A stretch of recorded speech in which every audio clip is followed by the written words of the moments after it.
안녕하세요. 대한민국의 알찬 방산 소식을 빠르고 정확하게 전달해드리는 한국필승TV입니다. 미국 대선에서 도널드 트럼프 대선 후보의 당선이 확정되자 한국 핵무장론이 다시 피어오르고 있습니다.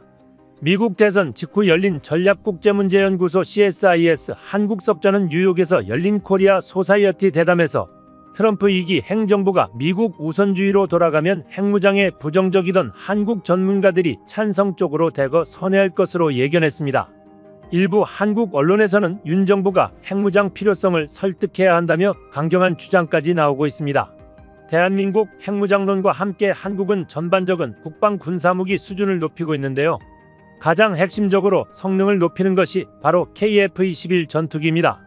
과거 록히드 마틴은 한국에 핵무장 허가가 난다면 핵무기는 빠르게 만들 수 있을지 몰라도 첨단 기술의 집약체인 전투기 개발은 어려울 것이라며 한국을 무시했습니다.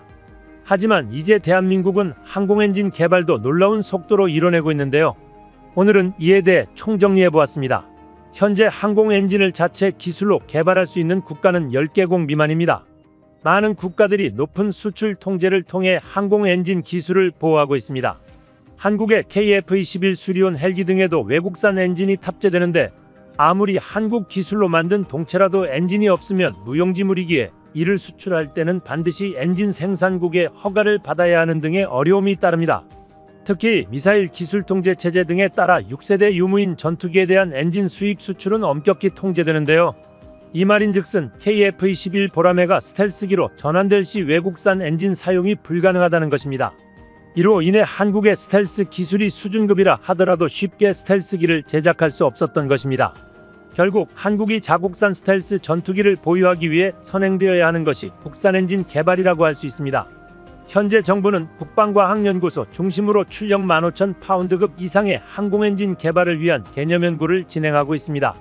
이 사업에 한화에어로스페이스와 두산에너빌리티는 각각 항공엔진 개념 설계안과 개발 전략을 제출하였는데 양사는 KF-21 전투기에 탑재된 미국 제너럴 일렉트릭의 F414 엔진을 기반으로 신규 엔진 모델을 제시했습니다.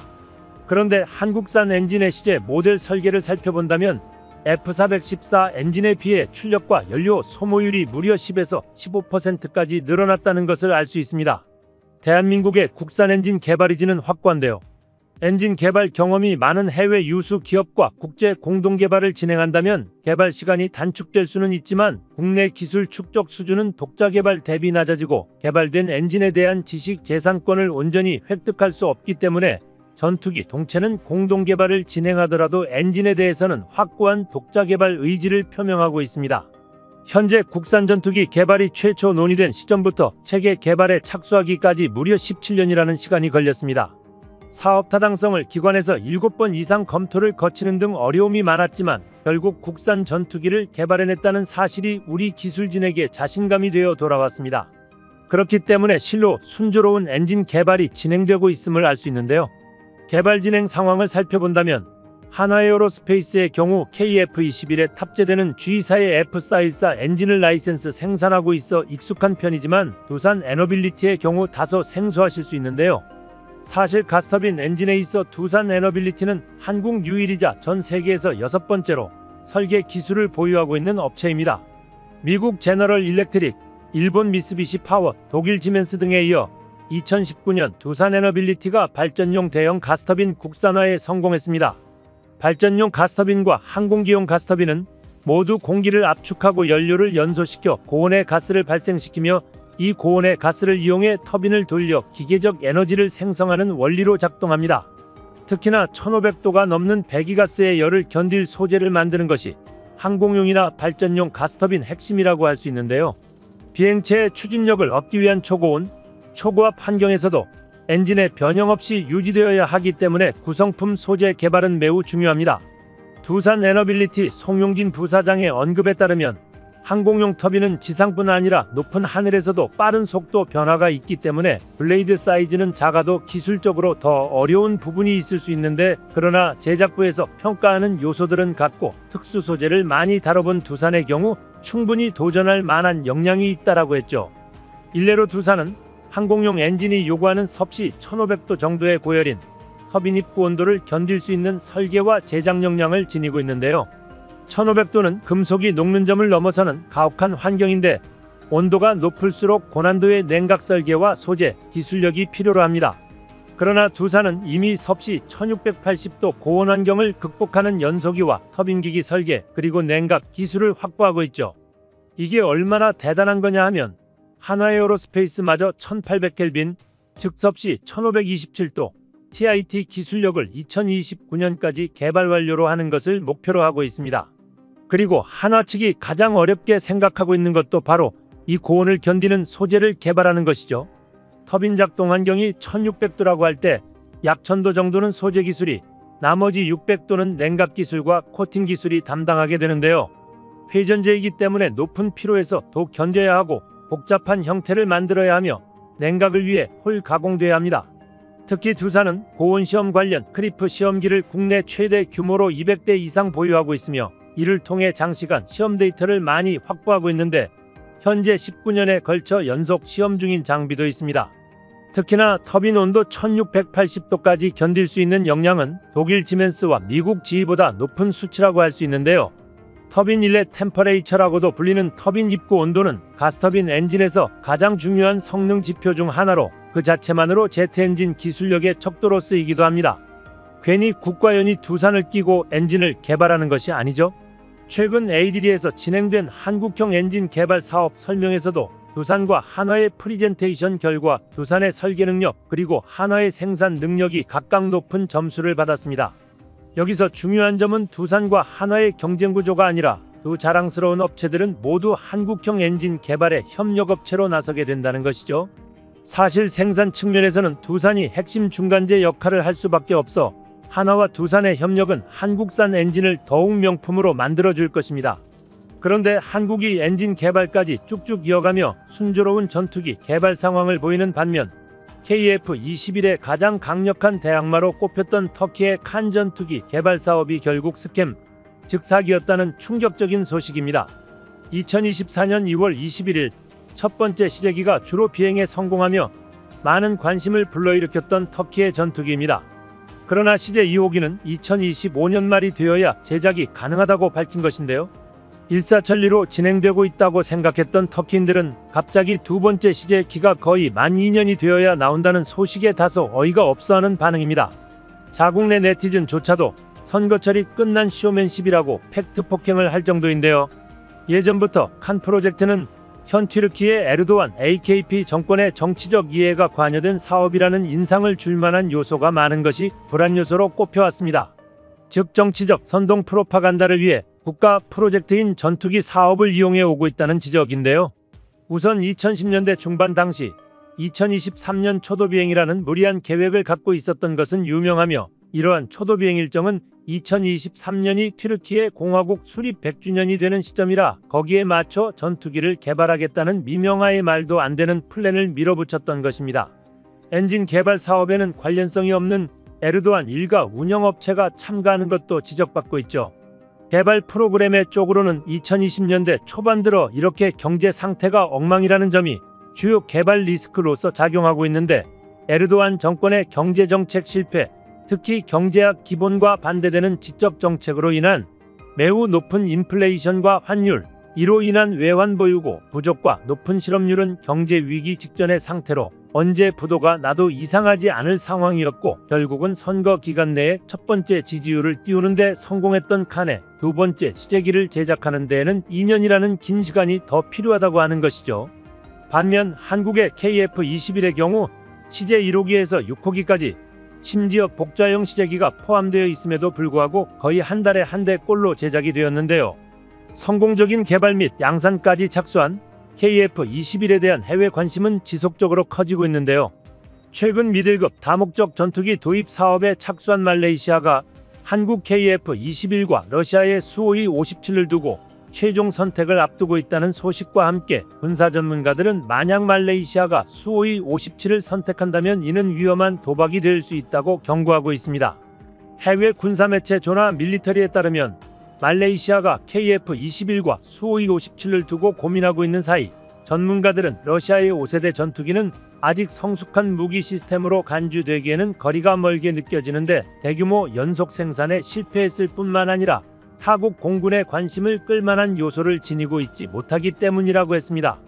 그러면서 현재 러시아 항공우주군만이 수호이 57 소규모 편대를 운영하고 있으며 총 20대 정도로 첫 프로토타입이 2010년 1월에 비행한 후 거의 10년이 지나서야 실제 작전에 투입되었고 그마저도 우크라이나 전투에 참여하여 지상에서 일부 손실을 입었다고 전했습니다. 특히나 러시아와 그 전체 산업단지에 부과된 제재로 인해 말레이시아가 서방 국가와 문제를 일으킬 수 있는데 공급망 부족 및 경제 제재로 오히려 비용이 가장 많이 드는 투자가 이루어질 수 있다고 했습니다. 실제로 지금 말레이시아는 러시아 물류 제한으로 인해 수호이 MKM 전투기의 가용성이 낮은 것에 대한 불만을 표시했는데요. 올해 2월 디펜스 뉴스에 따르면 말레이시아 공군의 상황은 심각한데 머지않아 수호이 MKM이 거의 비행하지 않을 수도 있다는 말레이시아 파일럿의 발언을 인용했습니다. 매체는 마지막으로 이러한 상황은 이미 양산이 시작된 4.5세대 전투기 KF-21 보라매가 가장 유리한 후보자가 되게끔 하고 있다고 했죠. 러시아의 5세대 전투기 수호이 57이 들러리가 되고 있는 감격스러운 사건인데요. 만약 1985년에 40년 뒤 우리가 만든 전투기가 해외 시장에서 소련이 만든 전투기를 들러리로 만들고 사업을 수주하려 하고 있다라고 말을 했다면 믿을 사람이 아무도 없었을 것입니다. 대한민국은 비약적인 성장을 거듭하며 해외의 조롱과 국내의 반대에도 우리 전투기를 완벽하게 개발해냈습니다. 이제는 엔진 개발을 끝내고 완벽한 스텔스 전투기로 변환되어야 할 때입니다. 실제로 국산 엔진 개발이 완료된다면 스텔스 전투기로는 금방 도약할 수 있을 정도로 한국의 스텔스 기술력은 높은 상태인데요. 군사 부서에 따르면 최근 한국군은 레이더 탐지되기 어려운 비행체 형성 설계 기술을 확보했다고 공식화했습니다. 국방과학연구소는 2016년부터 저피탐 무인항공기 핵심 기술에 대한 연구를 진행했습니다. 그런데 올해부터는 실질적인 성과를 내기 시작하면서 불과 5년 만에 무인기 스텔스 기술을 개발하는 쾌거를 이루었습니다. 한국군은 레이더 탐지 확률이 적은 저피탐 형상과 전파 흡수 물질을 적용한 모형 비행체를 만들어 레이더 반사 기능을 최종적으로 확인했다고 전했습니다. 더불어 항공기 꼬리 날개가 없는 특수 모형을 제작하고 비행시험을 실시해 비행 제어 알고리즘을 검증함으로써 무인항공기의 필수적인 핵심 기술을 완벽히 확보해냈죠. 한국 공군은 이번 성과를 바탕으로 저피탐 비행체 기술 개발 선도를 목표로 하며 기술 고도화와 연구 역량을 집중해 나갈 방침입니다. 한국은 1999년 스텔스 형상 설계 재료 개발 과제를 시작하며 스텔스 무기체계 연구를 본격화했습니다. 그리고 한국군의 성과는 생각보다도 매우 빠르게 나타났죠. 국방과학연구소 ADD가 300여 종의 무기 유기 금속계 물질을 사용하여 스텔스 테스트를 진행하는 등 시행착오를 거쳐 레이더 탐지 면적을 반사하는 스텔스 성능을 모두 갖춘 나노 스텔스 신 물질을 개발하는 데 결국은 성공했습니다. ADD는 새로운 레이더 흡수 물질을 개발하면서 각각의 재료 물질이 어떻게 반응하는지 데이터베이스를 축적하여 추가적인 개발과 개량이 가능하도록 기술 확보를 시작했는데요. 이 기술을 받아 한국항공우주산업은 KF-21 전투기 실전 배치 후 블록 3부터는 내장형 웨폰 베이를 장착하고 스텔스 절연 재료를 적용하여 5세대 스텔스 전투기로 변화할 계획을 세운 것입니다. 한국은 스텔스 기술뿐 아니라 스텔스를 탐지하고 추적할 수 있는 카운터 전략도 동시에 마련 중입니다. 국방과학연구소가 저피탐 항공기를 포착해 추적할 수 있는 레이더 기술을 국내 독자 기술로 개발해 완료했습니다. 한화시스템이 2019년 초단파 레이더로 소형 스텔스기를 탐지하는 기술을 개발해 이후 2년 만에 국방과학연구소가 고출력 고강도 표적 탐지 기술에 의한 스텔스 탐지 기술 개발에 성공한 것입니다. 스텔스 저피탐 항체를 탐지하기 위해서는 레이더의 출력률을 높여 미세하게 반사하는 전자파 신호를 파악하고 이에 대한 수신감도를 높여 잡음 속에 섞여있는 세밀한 표적 신호를 잡아내는 고도의 처리 과정이 필요합니다. 이를 위해 국방과학연구소는 디지털 레이더 체계 설계 기술과 잡음, 미세한 신호를 잡아내는 고성능 고속 소프트웨어 기술을 활용해 결국 첨단 레이더 기술을 개발해냅니다. 국산 탐지 기술을 전력화하게 된다면 5세대 스텔스기가 지배할 미래 한반도 상공의 영공 방위 능력은 크게 향상될 것으로 보입니다. 국산 초음속 전투기인 KF-21 전투기와 가오리 X2가 유무인 복합 편대에 직접적으로 운영될 기체입니다. 마지막 시제기까지 모두 비행에 성공한 KF-21 전투기는 양산에 들어갈 것입니다. 국방부의 발언에 따르면 KF-21 블록2에서는 무인기 편대와 KF-21 유인 통제기를 함께 비행하며 다양한 편대를 구성하고 효과적인 작전을 수행할 수 있도록 준비하고 있습니다. 이를 위해 KF-21 전투기는 저피탐 설계를 활용해 생존 가능성을 향상시키고 독자적으로 개발한 첨단 항공전자 기술과 국산 무장까지 탑재할 계획을 세우고 있습니다. KF-21 전투기의 유무인 복합 현대까지 추가된다면 경쟁 기종과 비교해 생존성 향상은 물론 공격력까지 높아질 것으로 예상됩니다. 또한 스텔스 무인 전투기가 KF-21 전투기와 함께 공중임무를 수행하거나 무인기로만 구성된 전투임무를 수행하는 역할도 하게 될 것입니다. 한국항공우주산업이 개발한 KF-21 전투기는 물론 다양한 헬기 및 항공기와 함께 운용되는 다양한 유무인 복합 편대 구성에 대한 계획과 연구도 진행 중입니다. 이는 임무 조건에 따라 유연한 편대의 임무 구성을 가능하게 할 것입니다. 이를 위해 편대 간의 임무 분산, 지능형 통제 시스템 개발, 자유화된 임무 수행, 전술적 고기동 능력 확보를 주요 목표로 하고 있습니다. 스텔스 전투기의 개발이 완료되면 이를 다양한 전투 임무에 활용할 수 있습니다. 스텔스 무인 전투기는 편대 임무와 함께 개별 임무를 수행하게 될 예정입니다. 스텔스 무인 전투기 개별 임무는 감시 및 정찰 작전, 적의 방공망 무력화, 공중제약, 그리고 핵심 기체 중심 호위 등의 임무를 할 수 있습니다. 기본적인 임무에 더해 유인기와 함께 화력 공세를 하기 위한 준비도 이루어지고 있습니다. 한국이 개발 중인 가오리 X2는 스텔스 전투기 특유의 내부 무장 설계도 진행하고 있습니다. 일반적 스텔스 무인기와 차별화될 수 있게 광대역 스텔스 형상을 취하는 가오리 X2는 내부 무장창에 고성능 유도 폭탄과 공대공 미사일을 장착할 수 있도록 설계되어 있습니다. 가오리 X2가 핵심적인 전술 임무를 수행할 수 있도록 제작되어 전장에서도 더욱 핵심적인 열세가 될 수 있다는 것입니다. 스텔스 무인기 고유의 능력으로 중국과 북한의 방공망을 무력화시킨 후 은밀하게 적군의 요충지를 타격하고 빠르게 이탈하는 임무 수행으로 아군의 인명피해와 위험을 줄이고 적군에게 치명적인 위협을 가할 수 있습니다. 이러한 임무 수행을 성공적으로 완수하기 위해서 자체적으로 개발해내는 스텔스 엔진도 중요한 요소입니다. 이를 위해 국방과학연구소와 한화에어로스페이스는 터보팬 엔진 국산화도 본격적으로 추진하고 있으며 이미 소형 무인기에 필요한 엔진은 독자적 개발을 완료했고 가오리 X2에 장착할 국산 엔진 역시 테스트 작업을 진행 중입니다. 가오리 X2에 탑재할 국산 엔진 개발은 매우 중요한 사항입니다. 항공 엔진의 독자 개발은 국산 군용기의 완성과 운영의 독립을 의미하며 이는 국제적 의존도를 줄이고 자주 국방을 실현하는 결정적 계기가 됩니다.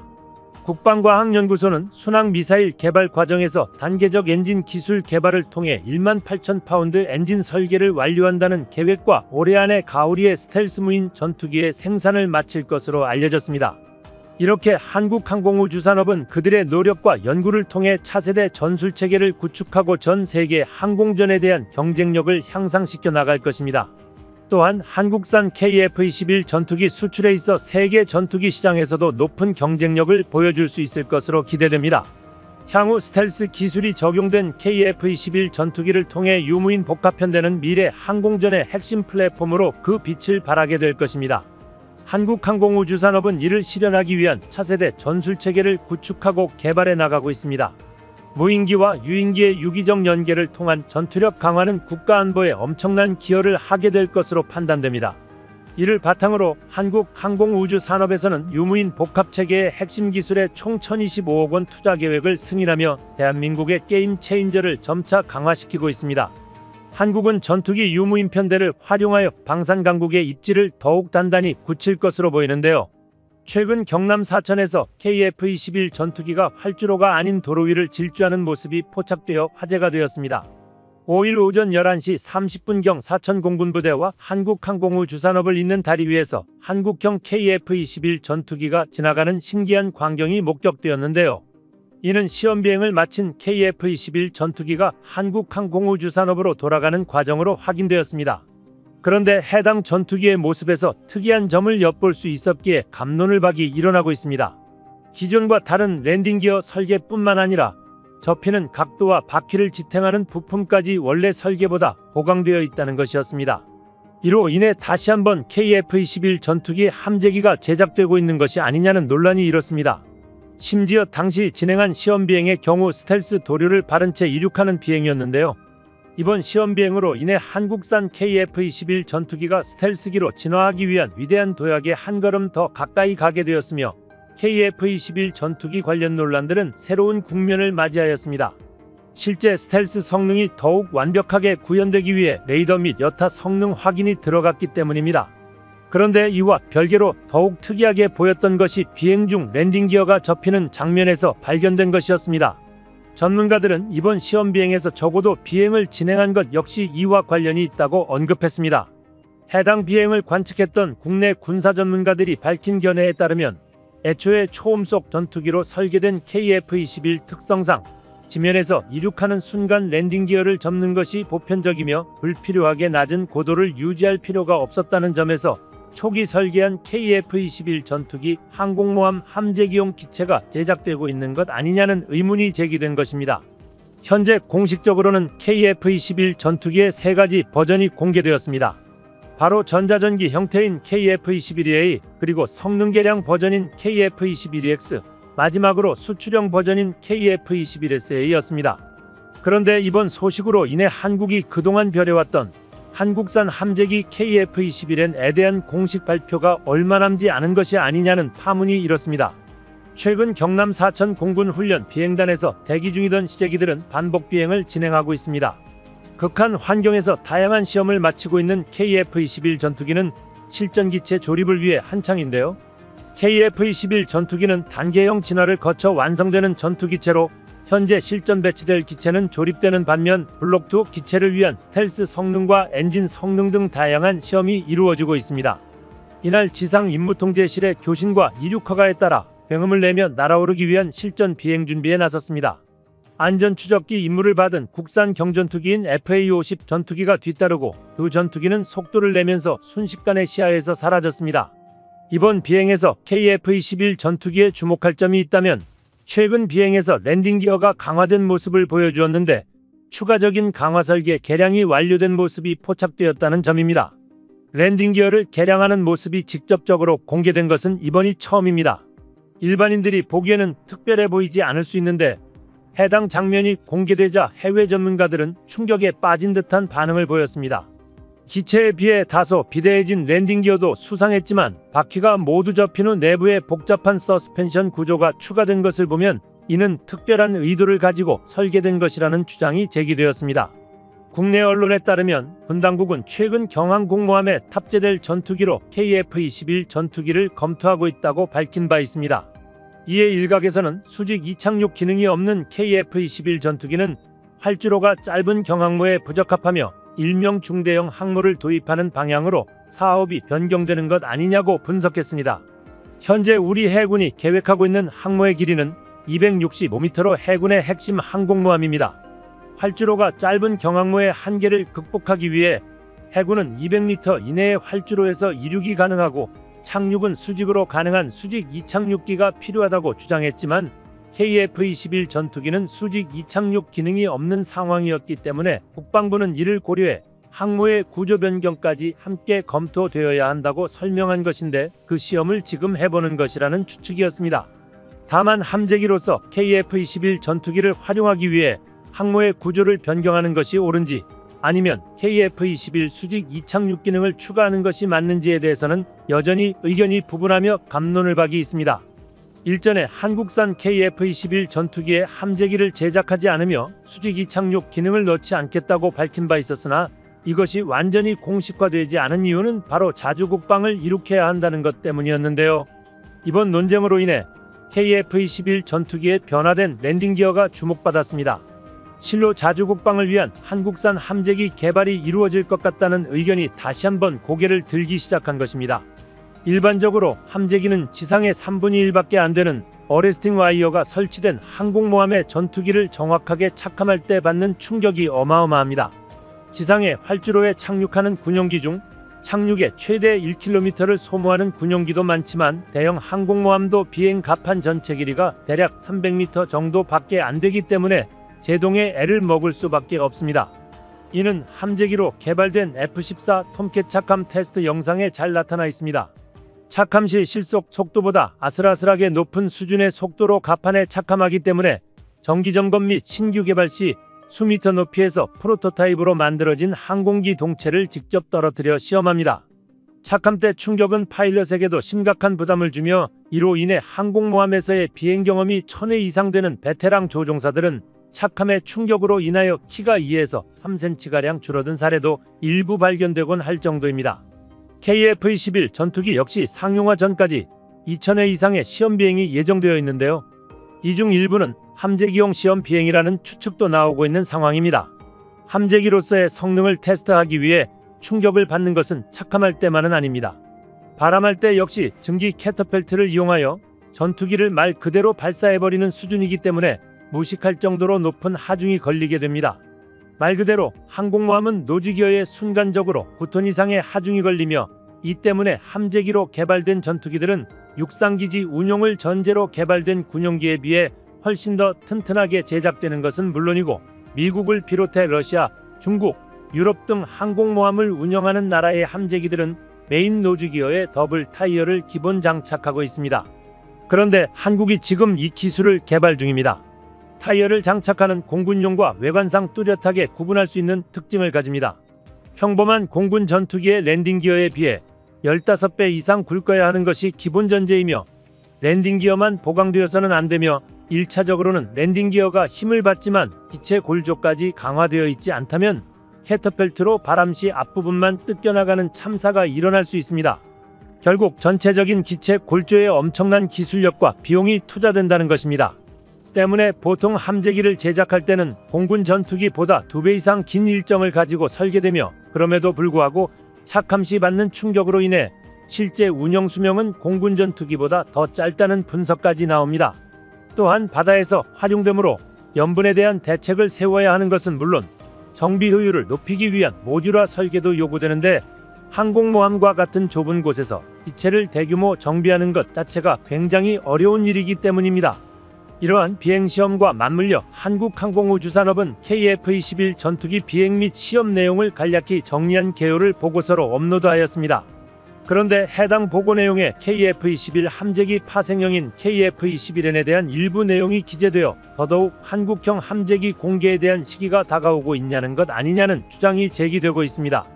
한국항공우주산업 보고서에는 KF-21N의 항공모함 적재라는 설명으로 그 성격을 명확하게 밝히며 이 착함 방식의 기존 캐터펄트가 아닌 단거리 이암 및 어레스팅 기어를 이용한 강제 착함 방식이 적용되었다고 언급했습니다. 아직까지 중함모를 염두하여 KF-21N 함재기의 설계가 이루어지고 있지만 F-35B와 같은 수직이 착륙에 대한 내용도 일부 기재되었습니다.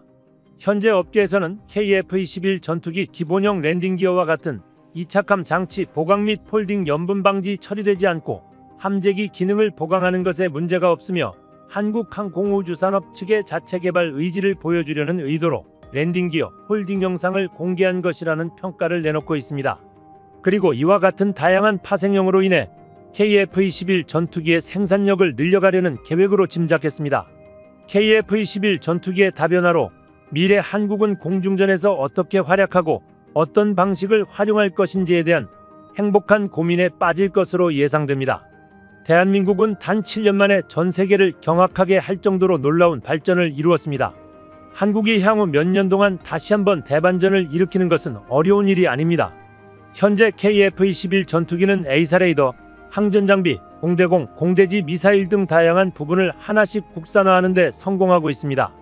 대한민국 KF-21 전투기는 1차적으로 블록1이 제작되고 블록2 전투기의 경우 2026년부터 2028년까지 양산 진행될 것으로 보입니다. KF-21 블록2는 현재 한국이 개발하고 있는 5세대급 전투기로 완벽한 스텔스 기능이 적용될 것으로 예상되고 있습니다. KF-21 전투기의 마지막 단계로 보여지는 블록3는 5.5세대급에 가까운 전투기가 될 것으로 전망되며 이와 동시에 6세대급 한국형 전투기가 개발될 것으로 기대됩니다.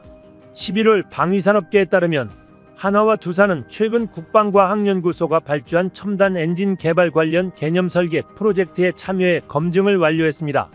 두 회사는 본격적인 연구개발을 뜻하는 기본 설계 과정에 각각 돌입하여 방위사업청에 일감을 따내려는 계획을 세우고 있습니다. 이번에 노르웨이로 수출 예정이었던 방위사업청은 앞으로 10년간 최소 3조 원을 투자해 추력 1만 5천 파운드급 엔진을 개발할 방침입니다. 이는 지난 6월에 생산이 시작된 한국형 전투기 KF-21 엔진과 같은 수준입니다. 방위사업청 관계자는 전투기 엔진 국산화 프로젝트에 항공기 엔진 부품 제조 경험이 있는 한화와 발전용 가스터빈 기술을 보유한 두산이 참여했다며, 엔진을 제외한 다른 전투기 부품들은 국산화가 완료된 만큼 독자적인 엔진 개발에 성공한다면 한국도 자체 제작 전투기를 보유하게 될 것이라고 전했습니다. 방위사업청은 한화와 두산이 경쟁하기보다는 함께 시너지를 낼 수 있도록 합작 개발을 권장한 것으로 알려졌습니다. 현재 항공 엔진을 독자적으로 개발한 나라는 미국, 영국, 프랑스, 러시아, 우크라이나, 중국 등 단 6개국에 불과합니다. 전투기 엔진은 국가 전략자산으로 분류되어 외부의 핵심 기술이 전혀 공개되지 않기 때문입니다. 특히 거대 세 기업이 세계 시장의 80%를 점유하고 있을 정도인데요. 우리 KF-21 전투기에 장착되는 엔진은 제너럴 일렉트릭의 라이선스가 적용되어 있어 한국 항공우주산업이 자유롭게 수출할 수 없습니다. 항공 엔진의 핵심 기술은 외부에 이전할 수 없는 구조로 영국 롤스로이스와 미국의 제너럴 일렉트릭 및 프레젠 휘트니가 독점하고 있습니다. 하지만 대한민국에서는 한화그룹이 오랫동안 전투기 엔진 독자 개발에 열망을 품고 있었습니다. 이를 위해 2019년 미국 항공엔진 부품 회사인 이닥을 3억 달러에 인수한 것도 독자 엔진 개발을 위한 전략적 결정이었습니다. 한화는 이닥 인수를 통해 엔진 외형인 고형체 제조 기술과 핵심 부품인 엔진 회전체 제조 역량을 확보했습니다. 한화에어로스페이스 USA 글로벌 엔지니어링 팀장은 회전체 기술 확보로 항공엔진에 필요한 모든 철강 부품을 자체 생산할 수 있게 되었다며, 추가로 110개 이상의 미국 항공엔진 부품 제조 네트워크도 구축했다고 밝혔습니다. 업계는 한화가 항공엔진과 관련된 기술을 상당 부분 습득한 만큼 몇몇 부족한 기술만 보완하면 독자 생산이 가능할 것으로 전망하고 있습니다. 한화는 엔진 개발에 박차를 가하기 위해 현재 250명 수준인 연구 인력을 2028년까지 800명으로 확대하기로 했습니다. 또한 엔진 부품 사업부와 항공사업부, 미래항공연구소를 통합하여 항공엔진 사업부를 새로 설립했습니다. 두산 역시 주주총회에서 항공기 엔진 제작을 사업 목적에 추가하는 등 독자 엔진 개발에 주력하고 있습니다. 발전용 가스터빈 제조 기술을 전투기 엔진에 적용할 계획입니다. 두산이 1500도 이상의 초고온에 견디는 냉각과 코팅 기술을 확보한 것도 독자 엔진 개발에 나선 핵심적 이유입니다. 이러한 상황을 따져보아도 대한민국 전투기 엔진 개발은 실현 가능한 과제로 느껴지는데요. 한국은 차근차근 이 과제를 해결하기 위한 단계를 밟고 있습니다. 독자 엔진 기술은 전 세계 단 10개국 많이 보유할 만큼 진입장벽이 높지만, 주요 제조사들과 현재 협력을 통해 기술을 축적해 100% 국산화를 이루겠다는 목표입니다. 이러한 말이 허풍이 아니었는지 한화그룹은 실제 성과로 자신들의 목표를 이루겠다는 의지를 증명하고 있는데요. 한화에어로스페이스는 지난 4월 1만 대 생산 기념행사와 함께 F-전투기 엔진 및 6세대 전투기 엔진 개발을 위한 공장 착공식을 진행했습니다. 2025년까지 약 400억 원을 투자해 5천여 평 규모의 새 공장을 완공할 계획을 밝혔으며, 당시에도 KF-21 전투기의 목표로 독자적인 제트 엔진 개발을 손꼽았습니다. 제트 엔진은 22,000파운드 터보팬 엔진을 뛰어넘는 성능을 제공하며 용접사의 저바이패스 비율과 슈퍼 크루징, 초음속 기동을 가능하게 하는 첨단 기술을 포함해야 합니다. 현재 국방과학연구소는 KF-21 전투기용 제트 엔진과 차세대 순항미사일용 엔진을 동시에 개발하며 무기 연구를 병행하고 있습니다. 한국산 제트 엔진의 한계 온도가 계속해서 높아진다는 성과를 거두었습니다. 현재 한화에어로스페이스가 발표한 국산 제트 엔진의 한계 온도는 2100도에 달합니다. 엔진의 한계 온도가 높아질수록 램제트 엔진의 내구성과 신뢰성이 강화됩니다. 전투기의 램제트 엔진은 실용화 단계에 이르렀으며, 이로 인해 세계 군사무기 언론 사이에서 큰 주목을 받고 있습니다. 또한 한국이 KF-21 보라매에 탑재될 엔진 부품 국산화에도 전력을 다하고 있으며 그 성과가 빠르게 나타나고 있다고 평가합니다. 특히 한화에어로스페이스는 항공기 엔진 분야에서 축적된 기술을 기반으로 세계적인 항공엔진 기업들과의 협력과 엔진 부품 국제 공동개발 계약을 체결하며 기술력을 향상시키고 있습니다. 이로 인해 한국 항공엔진 산업은 단순 하청을 넘어 고부가 가치 제품을 공급하는 글로벌 엔진 제조국으로 성장하고 있습니다. 현 상황을 보았을 때 KF-21 전투기의 제트기 터빈 기술을 기반으로 빠르면 2030년까지 100% 국산화를 목표로 하고 있으며, 현재 엔진 국산화 비율은 약 43%에 도달한 상태입니다. 하지만 국산화 과정은 상업용을 배치하는 것이기 때문에 실제 개발은 훨씬 앞당겨질 수 있습니다. 개발 연구와 상업용은 다릅니다. 한국이 엔진 국산화 제품을 만들었다고 하더라도 실제로 탑재하기 어려울 정도로 비용이 높다면 개발이라 할 수 없습니다. 어느 정도 엔진 개발이 완료되었더라도 실제 상용화하기까지가 매우 오랜 기간이 걸리는 것이 바로 비용 문제 때문입니다.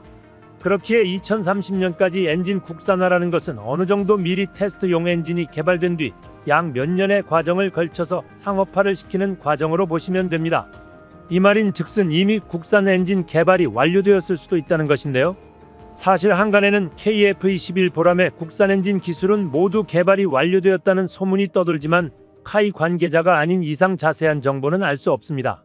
소문 속 진실과 그동안 우리 방산업계의 행적 그리고 발표된 기술력을 바탕으로 우리가 유추할 수 있는 것은 2025년 정도에는 어느 정도는 테스트를 할 것이라는 것과 상용화 과정을 5년을 잡는다면 2030년에는 충분히 자랑스러운 우리 KF-21 전투기에 완벽하게 탑재되어 하늘을 날 수 있을 것이라는 겁니다. 국방과학연구소는 지속적으로 엔진 개발을 추진하고 있습니다. KF-21, FA-50, T-50 등 공군 주요 항공기 엔진과 한국형 헬기 수리온의 국산 엔진 생산은 이제 그 미래가 눈에 보일 정도로 가까운 상황입니다. 한화에어로스페이스는 이뿐만 아니라 해군 함정에 사용되는 LM2500 가스터빈 엔진도 생산합니다. 한화에어로스페이스는 단순히 엔진 코어만 만드는 것이 아니라 엔진 소프트웨어와 핵심 부품, 특히 초고 내열 및 정밀 주조 소재 부품 개발에도 계속해서 연구하고 있습니다. 중국 역시 30년 동안 약 25조 원을 투자해 독자 엔진 개발에 전념하고 있지만 아직 눈에 띄는 성과를 내지 못하고 있습니다. 이것만 보아도 대한민국이 최소 비용으로 얼마나 빠르게 개발을 이루어내고 있는지 알 수 있습니다. 하지만 이 개발된 엔진의 전력 생산과 냉각 능력이 6세대 전투기의 요구를 충족할지는 아직 불확실하며 이는 앞으로 변수로 작용할 수 있습니다. 한화에어로스페이스는 40년 넘게 외국 기업의 라이선스를 기반으로 항공 엔진을 생산해왔으며 실질적인 성과를 내고 있기에 현재 미래를 기대할 만합니다. 우리 정부는 미래 전장이 무인기 중심으로 재편됨에 따라 독자적인 전투기 엔진 기술의 확보가 필수적이라고 언급하며 국제 무기 거래 규정과 미사일 기술 통제 체제 등의 이유로 독자 개발이 반드시 필요하다고 강조했습니다. 첨단 항공 엔진 개발에 성공하면 국내 약 100여 개의 기업이 기존의 해외에서 수입하던 부품을 자급할 수 있게 되며 민간 항공기나 해양 및 발전 산업에 적용할 수 있는 파생형 엔진 분야에도 긍정적인 영향을 미칠 전망입니다. 2040년 이후에는 연간 수십조 원의 경제적 효과를 가져올 것으로 예상되는데요. 그만큼 우리 군의 방산 기술력이 높아지고 있다는 것을 알 수 있습니다. 대한민국 KF-21 전투기가 빠르게 발전하며 세계는 다시금 한국을 주목하고 있습니다. 대한민국을 포함한 전세계 각국의 군사무기 발전 동향을 실시간으로 확인 중인 미국 국제방산무기동향연구소는 최근 한국의 KF-21 전투기 개발 과정을 지켜보며 다소 충격적인 발언을 했는데요. 바로 최첨단 무기 기술력 발전 단계를 기록 중인 우리 대한민국이 사거리 1500km 이상 발사가 가능한 미사일 탑재용 고속추진관 기술을 개발하고 다수의 적전투기를 상대하는 멀티시스템이나 다기능 편대비행 통합체계인 K링크와 첨단 부품에 대한 생산 제조 능력까지 모두 확보하게 된다면 한국만의 독자적인 기술로 KF-21 전투기를 5세대는 물론 6세대까지 업그레이드하는 것은 충분하다는 것이었습니다. 한국은 근미래의 6세대급에 가까운 진화가 가능해질 것이라고 전망하며 이제 세계에서 네 번째로 꼽히는 5세대 스텔스 전투기 보유국이 될 것이라고 말했습니다. 대한민국이 신흥 항공기술 강대국으로 떠오르자 세계 각국에 관심이 쏟아지기 시작했는데요. 이러한 발언은 사실 꾸준히 나왔던 발언 중 하나입니다. 그런데 이외에도 미국 CSIS가 명확하게 주장하는 바가 있습니다.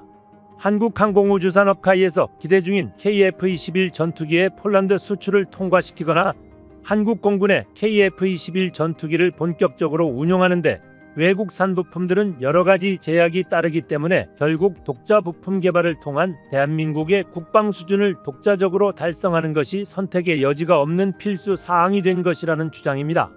그런데 놀라운 사실은 현재 한국의 엔진 개발 상황과 무인기 개발 상황까지도 놀라운 수준에 이르렀다는 것입니다. 지난 23일 한화에어로스페이스 경남 창원 제1사업장 엔진 연소 시운전실 시험실 안투명한 유리창 너머로 공중에 매달린 엔진을 점화하자 굉음과 함께 뒤편에서 푸른 화염이 일직선으로 뿜어나왔습니다. 엔진 시운전실은 각종 엔진 성능을 실험하기에 최적화되어 있으며 우리의 염원인 항공엔진 국산화의 목표를 도달하기에 적합한 환경을 제공합니다.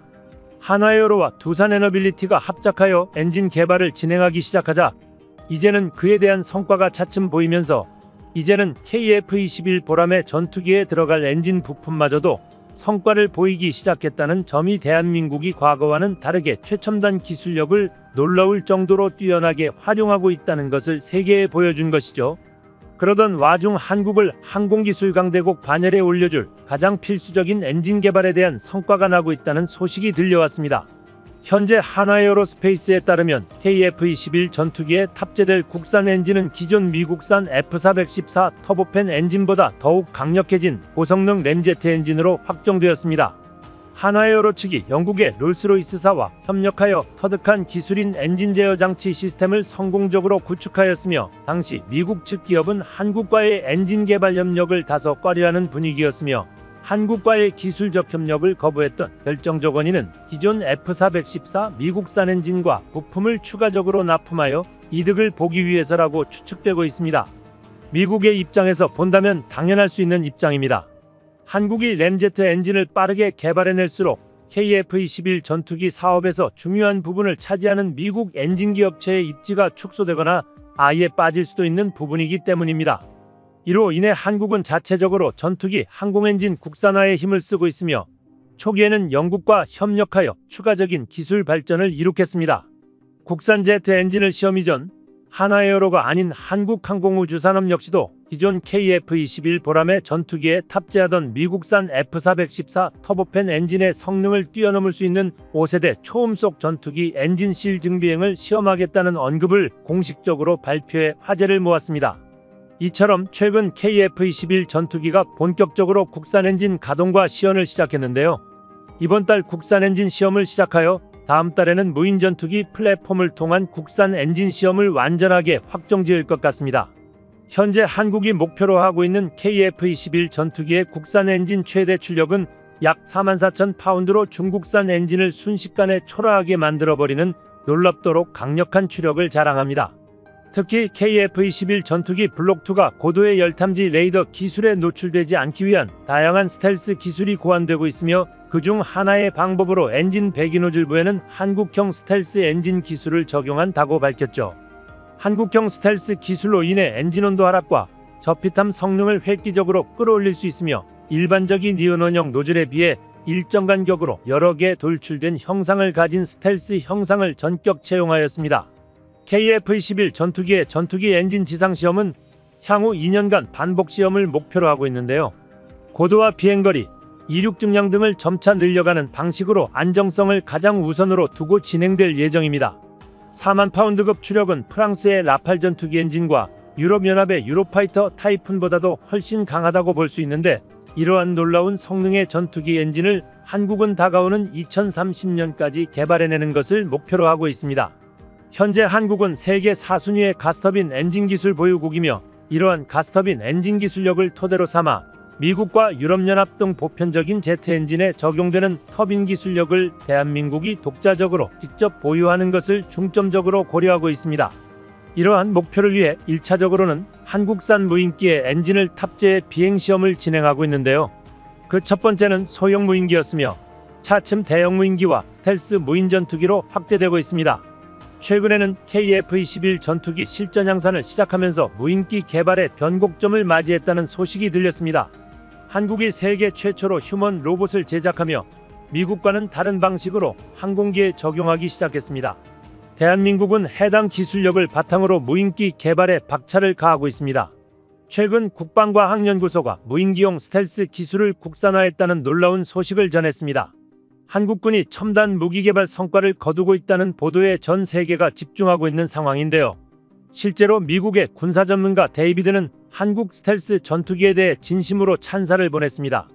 그는 한국의 스텔스 무인 체계에 무인 드론이 도입된다면 KF-21 전투기가 몇 단계의 진화를 통해 미국산 F-35 전투기의 화력 체계를 넘어설 것이 확실하다고 주장했습니다. 한국형 무인 스텔스 전투기가 이상 징후 발생 시 KF-21 전투기의 상황을 공유하게 되면 적의 방공망을 피해 초저공으로 접근해 순식간에 섬멸이 가능하다는 것이죠. 국산 무기 체계의 장점인 K-링크 네트워크 연결 능력이 또 하나의 무기가 되고 있는 것이며, 미국뿐만 아니라 인도의 군사 무기 전문 매체 기자 수바시시도 한국은 탁월한 무인기 기술을 보유하게 되었다며 아직 독자적인 무인 전투기를 개발할 엄두를 내지 못하는 일본과는 정말 대조적인 상황으로 보인다고 설명했습니다. 한국형 스텔스 기술은 다양한 세부 기술을 포함하고 있어 지속적인 연구가 필요하지만 최근 성과만 살펴본다면 한국형 스텔스의 윤곽은 어느 정도 드러났다고 평가할 수 있습니다. 스텔스 기능까지 적용된 무인 전투기는 이를 활용해 미래 공중전의 필수 무기 체계로 자리 잡을 것입니다.